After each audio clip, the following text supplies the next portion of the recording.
There's a lot of ways to get around Chicago. You could hop on Chicago's L or Metro trains, take a bus, jump on your bike, or hop in a car. But you could also take bike share. And today, we're going to be looking at Divvy. And a quick note, this is the extended version of our conversation with David Poe and Sean Madison from CDOT and Lyft Urban Solutions. If you haven't seen the shorter full video, which includes a follow-up conversation at the installation of an electric charging station, make sure to watch that first. And we're leaving the intro in just as a warm-up, but there will be chapter markers so you can jump around to whatever interests you. And if you're not familiar with Divvy, it's Chicago's bike share system. Divvy was conceived in 2007 under Mayor Richard M. Daley, who went to Paris, saw their bike share system, and thought something like this could work in Chicago. In 2013, it opened under Mayor Rahm Emanuel with 75 stations and 750 bikes. Cut forward to today, and Divvy has over 1,000 stations with 15,000 vehicles, including classic bikes, e-bikes, and e-scooters. And they accounted for, in 2025, 6.8 million micro-mobility trips, out of 13 million when you add in Lime scooters. That's a lot of explosive growth in just over 10 years. Fun fact, these physical bikes are built by Lyft Urban Solutions, and they're shared across a lot of micro-mobility systems across North America, including Bay Wheels in San Francisco, Capital Bike Share in DC, City Bike in New York City, and even Bixi in Montreal. Divvy doesn't serve just some parts of Chicago, it covers the whole city, all 50 wards. In fact, even reaching into some suburbs, like Evanston. And by land area, Divvy is the largest bike share system in North America, covering 234 square miles. That's a whole lot of bike share. Divvy is used by a ton of different people too. When I bring friends or family around to Chicago who want to bike, they take a Divvy, whether it's going on our beautiful lakefront, the 606 trail, or somewhere else in the neighborhoods. But locals drive the demand, whether because they like the convenience of having Divvy, bikes that are always available, always maintained, and can never get stolen, or for any other number of reasons, including just hopping around on a local trip, say, near downtown. We've actually interviewed several Chicagoans who bike using almost exclusively Divvy. And Chicagoans can pay a newly discounted $99 a year for a Divvy membership, which gives you a ton of discounts, including free up to 45-minute classic bike rides, half-off Divvy e-bike rides, and a ton more. And low-income Chicago and Evanston residents can get a Divvy membership for just $5, making the Divvy system accessible to even more residents. And now, with all of that context, let's hop over to River North, where I was checking out a brand new type of station, an electric charging station, getting installed. We are in River North, just north of downtown, where a new electric station is coming in, and we'll tell you all about it. But first, here's a conversation from 2 months ago with the leaders who keep Divvy running and growing.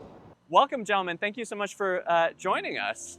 If we can start by each of you explaining your name, your role, and what it is that you're responsible for. Welcome, gentlemen. Thank you so much for joining us. If we can start by each of you explaining your name, your role, and what it is that you're responsible for. I'm David Poe. I'm Assistant Commissioner at the Chicago Department of Transportation, and I oversee micromobility, including the Divvy bike share system, Lime scooter operations, bike parking, and our Bike Chicago distribution program.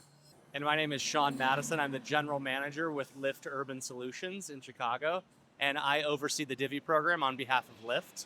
My job responsibilities include kind of the operational outcomes of the Divvy system, including where our stations go, where our bikes go, how we manage kind of the flow throughout the city.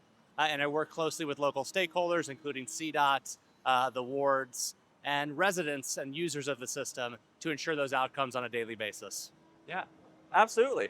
And can you explain kind of the distinction between Divvy and Divvy's responsibility and the city? Like, who's responsible for what? Whether it's like vehicle choices, placement of stations, all that kind of stuff?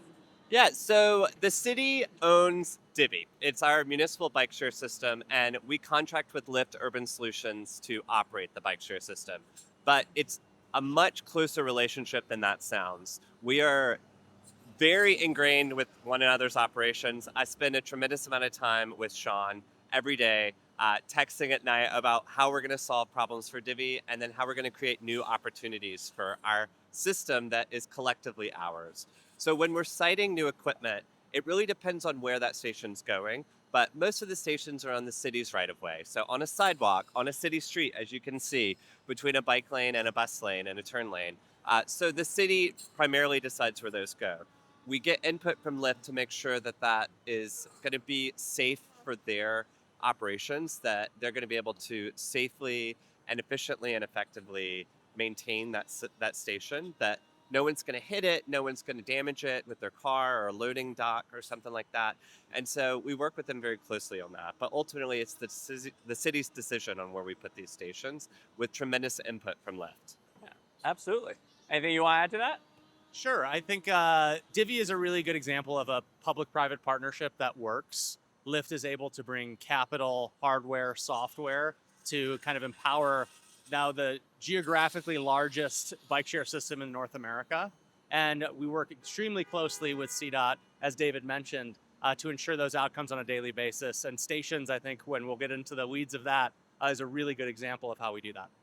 David, what is the city's goal with Divvy? Why do we have or need bike share in the first place? So the city's primary goal with bike share is to get people out of cars and onto bikes or scooters. So we know that climate change is like disproportionately impacting communities of color, lower income communities, and the largest source of transportation emissions in Illinois is transportation. We want fewer people driving and more people on these beautiful bike lanes, on this awesome bus lane that you see right behind me, on our trains, and we want people walking and rolling across the city. So one of the best ways to do that is to offer a bike share system. It's kind of a gateway, an entryway into biking and scooting for a lot of people. Mm-hmm. And so we've expanded into the nation's most expansive bike share system to give people options all over the city. And most Chicagoans are within a short walk of a Divvy station now, where they have a choice of our classic blue bikes, which are the cheapest option for people, our e-bikes, and then all the way down at the end, our wonderful e-scooters. And so this is a really fantastic way for people to test out biking, to test out scooting, to see if that's something that they really can integrate into their lives. But also it's a great way for visitors to not have to take a ride share, to not have to rent a car. They can explore the city on a bike, on a scooter, and we really, really want to get more people onto these, using these wonderful bike lanes to help with congestion, to lower emissions, and it saves them a lot of money too. A Yeah. Divvy membership is $99 a year for new or returned members. A car is a lot more than that, as I'm sure you know. Mm-hmm. So that is our primary goal with expanding, giving people options, mitigating the impacts of climate change, and reducing congestion. Fabulous. And Sean, I think this question's for you. Can you tell us a bit about the system? How many people ride Divvy? How many stations? How many bikes? And how's that changed over time? Yeah, so Divvy first started in 2013. This was back when we had, I believe it was 75 stations and 750 classic blue bikes. That was 12 years ago. We have expanded quite a bit. We now have over 1,000 stations citywide. We have over 12,500 vehicles between our e-bikes, our classic bikes, and our scooters. And so basically, everyone can get a device that they want in their neighborhood of choice, which has been a great progress over the last 12 or so years. The number of rides that we've been seeing is about 6 to 7 million rides per year. And when you're doing those kind of numbers and gathering that kind of data, it has really good spillover effects on just creating better information for how people use bikes to get around Chicago, better information to inform infrastructure decisions, etc. And so we've seen that tremendous amount of growth. And if this summer is any indication, we've set several ridership records month over month. We should be setting some more records continuously down the road. So we're really heading in the right direction. Yeah, that's super cool. And with more people, and this I think is a question for you, David, with more people using e-bikes, but with those costing more per minute, I know affordability has been a big issue with bike share in the city. How does Divvy and CDOT manage affordability, and how do you balance those concerns? That is the question that we get most often, but we get it less and less now because of a tremendous investment that the city and Lyft made into our system this year. We invested over $3 million into making Divvy more affordable and accessible. And I think the crown jewel of that investment has been a $99 membership for new and return members. We understand that people didn't see Divvy as the number one option all the time for everyone. And so what we wanted to do was lower the barriers to entry. So we offered this $99 membership, which is almost $45 cheaper than what you would normally have paid. We're also offering tremendous discounts on e-bike trips for members. So now e-bike trips are capped at a certain price up to 45 minutes to give you that predictability so that you can understand, all right, I'm planning my day. I'm going to Costco. I'm going to Rogers Park from the Loop. I'm only going to be on the bike for 35 minutes, but I don't want to pay too much for it. So we're capping this. We're giving predictability to people who are using Divvy, who are choosing Divvy for the first time, and rewarding people who have been using it for a long time. We're also stabilizing prices for current members. So if you paid $143 for a membership last year, we're working with Lyft to freeze that price for this year so that we have predictability, so that we're not just giving benefits to new users. We're extending those benefits to current users, to loyal Divvy users. And we understand that affordability is a problem, not just for Divvy, but for everything in America right now. And as cars are getting more expensive, housing is getting more expensive, Divvy is actually getting cheaper. It's one of the few things that's getting cheaper. And we're committed to keeping those prices as low as possible so more people can choose Divvy. It's the logical choice for more people every day. And we really see that in these ridership records that we saw last month, the month before that. We had almost 1 million rides in August, which is tremendous. Our ridership is booming so much that we had to put this station behind me out to help meet the demand in the loop during rush hour. And so we're really excited to have lowered prices for people, to stabilize prices for members, and to continue into the next few years with making sure that this is an affordable option for everybody. David, I think this question is to you. How do you pick Divvy locations? How can you tell where there's pent-up demand or make predictions based on local factors like a concert venue? We work really closely with CDOT's Complete Streets teams. And so anytime there's a new bikeway, a new piece of bike infrastructure that's going down in the city, we primarily target those areas because that's where cyclists are, that's where cyclists are going, and that's where cyclists are going to be using this infrastructure. And so we look at bikeways, we look at major things like transit stops, big employers, major destinations like the lakefront, like the loop. And we try to look at those areas where there's going to be demand or there's already demand. We can use things like out-of-station trip ends, which is the number of times that someone ends an e-bike trip or an e-scooter out of a station. We look at those types of data points to decide where we might put stations. And what we generally see is places like the Salt Shed, the lakefront, where we might not have as many Divvy stations as we want, but that's because we've been targeting residential areas. We've been targeting employers. We've been targeting commercial corridors, areas where people are going every day. And so right now, we've really targeted areas where we're seeing that occasional trip in out of station. So we put new stations down at the Salt Shed. We've put new stations down on the lakefront in the last couple of months. But we've also started to densify our network in areas where people are using Divvy every day. Like this station right behind me, is in response to the boom in demand that we've seen over the last year in Divvy. And we understood that there were a lot of people ending their rides at this particular intersection. And so this is just one example of how we're taking that data and we're making these micro level decisions of exactly where to put stations.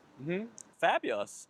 Yeah, and just as kind of a follow-up to that, like you mentioned those out of station rides. So is that the key indicator that you two see for like there's demand for a station is like people are just dropping e-bikes somewhere? Yeah, please. Yeah, this is something we monitor extremely closely. We look at out-of-station trip ends on a daily basis, and I view this more as like a desire path for users to essentially say, we wish there was a station here because I'm going to regularly park my e-device, my scooter or my e-bike at this place. And so we use that to inform our decisions a lot about station placement, especially as David mentioned, those kind of micro gaps at the very hyper local level. So we can dial right in that, hey, this is right off a bike corridor or right off a bike lane. We're seeing a lot of trip ends because a lot of people are finishing their trips in this area. Let's see what we can do and come up with some creative ways to plop a station down, very similar to what we see right in front of City Hall today. And just if someone's not familiar with Divvy or bike share generally, can you explain what an out-of-station trip end is? Because you know these are all docked right here, so someone might not understand. What does that look like? So Divvy is what we call a hybrid system, consisting of primarily parking at stations comprised of docks. So typically when people think of bike share, they think of stations like we're seeing here today, where you can essentially park your e-bike, your scooter, or your classic bike using a little triangle that connects to the docks.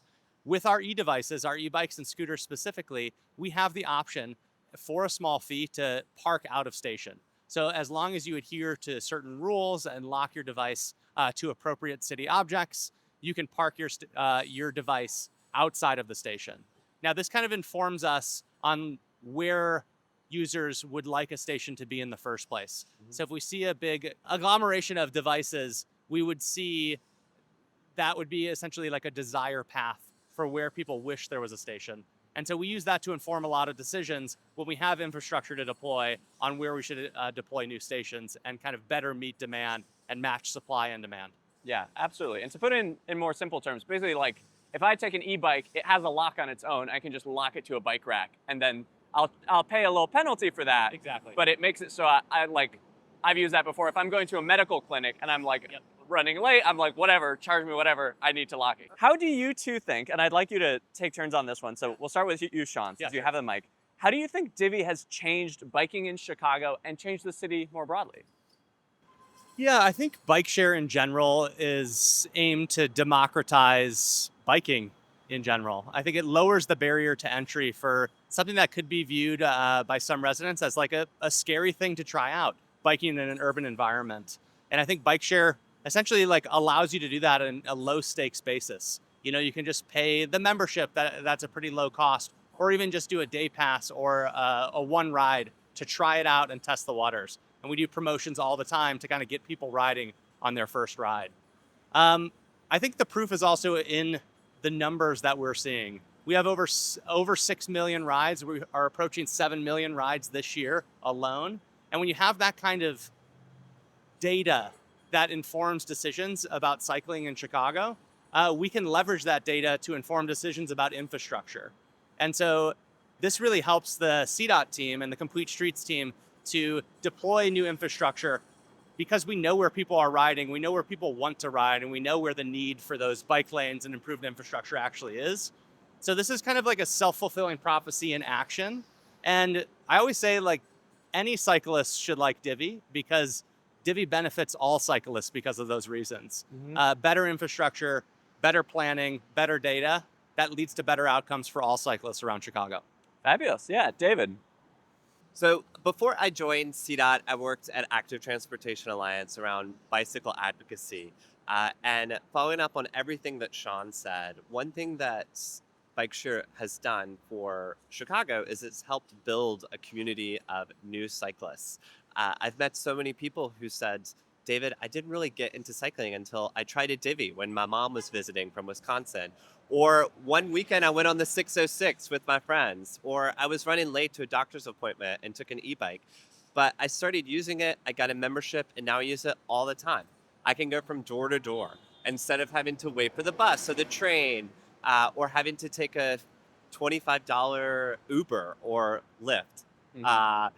This is a really good option for people to go from door to door in a pinch. And now that we've got all of these wonderful protected bikeways across the city, now people can do that extremely safely. And as the city builds out its bikeways network, we're following that build out with more and more Divvy stations so that we're giving new users, new riders the opportunity to experience the joy of cycling, experience how safe it can be in Chicago on these new concrete protected bike lanes. And it's also a great impact of this is it's building more advocates for bikeways in the city. And we're really grateful for that and for this partnership with Lyft to help us build the system out. Absolutely. Cool. And we kind of talked about this, but who picks station locations and how do you pick the type and the size, right? Like we're in the Loop. This is an area with really high demand. We're seeing bikes kind of stacking up at rush hour sometimes. What does that look like? What are the logistics that go into picking that? Yeah, so primarily the decision is ultimately up to CDOT's engineers. So we pick a location for a station based on these out-of-station trip-ins, based on demand, based on major destinations, or a new development like the Obama Presidential Center, a new apartment complex in West Loop, things like that.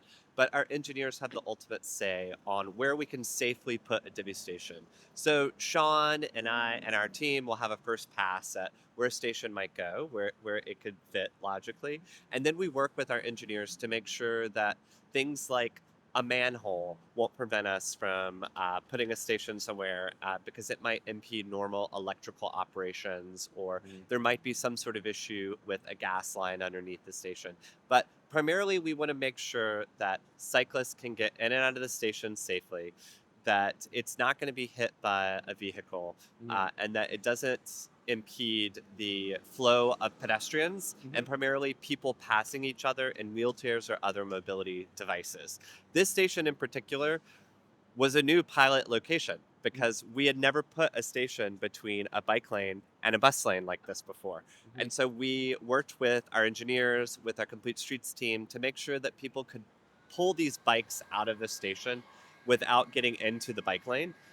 And then we also wanted to make sure that the station that you see wasn't going to get hit by a bus or by the side view mirrors of cars. So it took a lot of discussion, but we ultimately piloted this location, and we've since added 2 other stations in the same configuration, and we have probably a dozen more planned. And just to touch one specific question, the type of station and the size, I'd love if you can talk a bit about that, because there are different types of stations. Yeah, I think there are a few variables that we consider when it comes to station types. One is the size, as you mentioned. So that is really a factor of what we see as the potential demand and kind of what is around in the area. If it's an area that there's many other stations, we might not need as big of a station as if it's kind of on an island. Navy Pier, for example, is our biggest station in the entire network that we recently expanded. We've expanded kind of over and over on several iterations. Because of its particular location. It's kind of on an island by itself. It's the only station around. There's not many other good places for a station. So we really needed to double down and create a lot of infrastructure there. The other factors that we can consider are the layout types. So we have a standard kind of flat layout here that you see dock, dock, dock. We also have a staggered layout that can allow for us to have more docking spaces in the exact same footprint. We call this our densified layout, and this is a way to pack more docks in the exact same amount of footprint. What that's great for is places that there's not a lot of spots to put stations down. So the Loop is a perfect example. There's a lot of stuff going on in the Loop, as you see behind us. Every single day, there's a lot of things on the sidewalk, on the street. So dock space, square footage is at a premium. And so these staggered station layouts can be a really effective tool to get more docks where we need them. And this one, we actually hope to do that later on this year. The last thing that we do is we electrify certain stations. So the electrification of stations allow for them to charge our e-devices. And this is a game changer because to supply, the thousands of e-bikes and e-scooters that we have in our system today without charging infrastructure, we would need to essentially have vans travel around the city swapping batteries out. And obviously that's not kind of like our end goal. So for our goal now in the next 2 years is to develop over 100 charging stations throughout the network at around this 10% of charging rate of our station footprint. We believe that we can decrease the amount of battery swaps and the vehicle miles traveled quite significantly and allow for us and our users to have more available e-bikes and e-devices where they are already using them. So we think that's kind of a game changer. We're doing that in earnest right now. I know we're going to be going in detail over an electrification install, which is going to be really exciting. Cool, fabulous. How do neighborhood groups and businesses impact Divvy stations? Have you ever had someone either come in support or in opposition to a Divvy station and say, I'm a really bike-friendly business. I really want a Divvy station here, or we're really seeing demand, or someone say oh, we think this street configuration is really challenging already. We really wouldn't support a Divvy station. How does that factor into it? CDOT does tremendous outreach all across the city on all of the Divvy stations that we put out on the ground. So we work with alders, we work with their staff, community groups, and we make sure that the actual station and its operations won't impede businesses, homeowners, and sometimes it might impact parking. And that's a big discussion we have to have with the community. So we'll meet with HOAs, with business owners, we'll meet with residents to make sure that if this does impact parking, how is this going to play into the larger goals of the community and the neighborhood? And so that's a unique conversation we have around every station, and it's different for every station. And we've had a ton of supporters for Divvy. As you know, we've been breaking records, ridership records over and over. So it's a great conversation we get to have all the time. Yeah, absolutely. And going back to it, you mentioned like developers when new buildings are built. Like, if I was, say, building a new concert venue, could I petition Divvy to get a station put in? Could I, like, what does that kind of look like? Yeah, so we actually get outreach all of the time from whether it's developers building apartment complexes or large venues or planned developments about sponsoring Divvy station installations. And we work closely with several city departments on this front, and we coordinate directly with those developers to plan stations, whether it's on their own private property footprint or right outside on the public right of way. And we have a pretty healthy pipeline of those type of projects in the works right now, and we would say do about a half dozen to a dozen of those projects per year. We love those projects because we love people seeing the value of what Divvy brings to their business, to their building, to their venue, and we love bringing that value. For each of you, what is your favorite Divvy station and why? I thought long and hard about my favorite Divvy station, and I am a lifelong Chicago Cubs fan, and we had some issues around Wrigley Field this year where there were way too many Divvy trips ending for Wrigley Field events, which is a great problem to have. We addressed this with valeting stations, but still it was very difficult to keep up with this demand.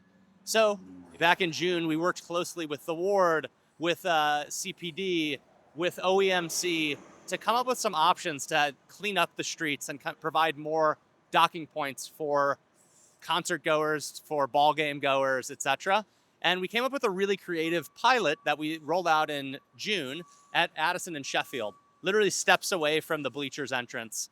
And it was independent docking stations on the sidewalk in between tree pits. The first time we'd ever done something like that in Chicago.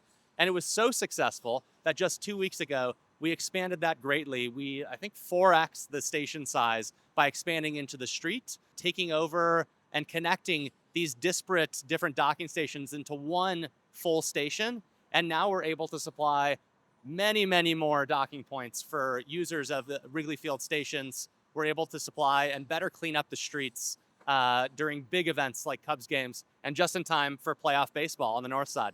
Fabulous. Great answer. All right, David. My favorite Divvy station is by far the Navy Pier station for a number of reasons. Not just because it's our busiest Divvy station. It saw almost 150,000 rides last year alone. And we anticipate that number to go up this year because we've increased capacity so much. But also because of the memories I've developed at the Divvy station at Navy Pier. When I have friends or family visit from all over the world, the first place I take them is the Riverwalk and Navy Pier because they're awesome. They're wonderful amenities that we have in Chicago. And Divvy helps so many people from all over the world experience Chicago in a new way. And I've gotten to put my brothers, my dad, friends from all over onto an e-bike or an e-scooter for the first time and watch them use it for the first time right at Navy Pier with the lake in the background, with the big Ferris wheel right there. It's so cool. So I think that's probably my favorite because of all of the wonderful memories I've developed there, but also because it has the most ridership of any station in the network. What steps are CDOT and Lyft taking to ensure station locations are equitable? We have put down hundreds and hundreds of stations in the last 2 years alone to make sure that as many Chicagoans as possible are within a short walking distance of a Divvy station. So over the last 2 years, the vast majority of our stations have gone into the south, far south, southwest, and west sides of Chicago, and the northwest sides, filling big gaps in our system where there wasn't a Divvy station for blocks and blocks and blocks. I think one of my favorite expansions we've done is along the Major Taylor Trail. We've put several new stations along that trail to make sure that everyone in the city, visitors, commuters, people that live on the far south side have access to the Divvy system to take advantage of our wonderful trail network and bikeways network. And we've also got a really awesome program called Divvy for Everyone that I'm going to let Sean tell you. So when we have these stations down, we want to make sure that affordability is not an issue to get people riding. We have a program that we work closely with the city to implement called Divvy for Everyone, that certain income eligible participants can qualify for a very, very discounted membership. David mentioned our current membership rate at the market rate is $99. Divvy for Everyone is $5 per year. And then the e-bike and e-scooter rates are tremendously discounted as well. We do many events throughout the city to promote this program and get people riding. And especially as we go into new neighborhoods and expand station access, we want to extend that affordability access as well. How do you connect Divvy to transit? What does that look like, connecting them to CTA stations, bus stops, stuff like that? Well, excitingly, we are actually only one Divvy station away from serving every CTA rail station in the city. We work very closely with CTA, Metra, and Pace to make sure that we have Divvy stations at every one of their major ridership generating facilities, as well as all of their rail stations and pulse stations. How does Divvy interact with bike infrastructure, particularly when there's gaps in bike infrastructure, but there's a lot of demand, like on Michigan Avenue? Do you then look at that data and try and encourage the city to add more bike infrastructure? Yes, we do. So Divvy works very closely with our bikeways team to show them the data that we have that shows this demand for new bike infrastructure. We have a really awesome data aggregate system called Populous that we use, and it shows us where the majority of our trips are being taken. We share that with our bikeways team, and they'll say, well, we didn't know that there were that many people riding on this small corridor throughout the city, but this is really useful information. And they'll use that then to inform where they're putting bike infrastructure. Fabulous. Well, thank you so much for joining us, and thank you for chatting about Divvy and the bike share system. Thank you, Victor. Thank you. It's my favorite topic. Me too. Oh, wow. You're still here? Thanks for watching all the way to the end of that extended cut of our conversation with Sean and David. Since you made it all the way to the end, I'd love to send you a very cool Chicagoans Who Bike sticker. So if you want one, just fill out this form and we'll send some to the first 50 people who fill it out. Thanks again for making it all the way through, and leave a comment with your favorite part or something else you'd like to see us cover. And since we couldn't use it elsewhere, here's a time lapse of the construction of the electric Divvy station that we talked about in the first video. You can see the old station going out and the new station going in.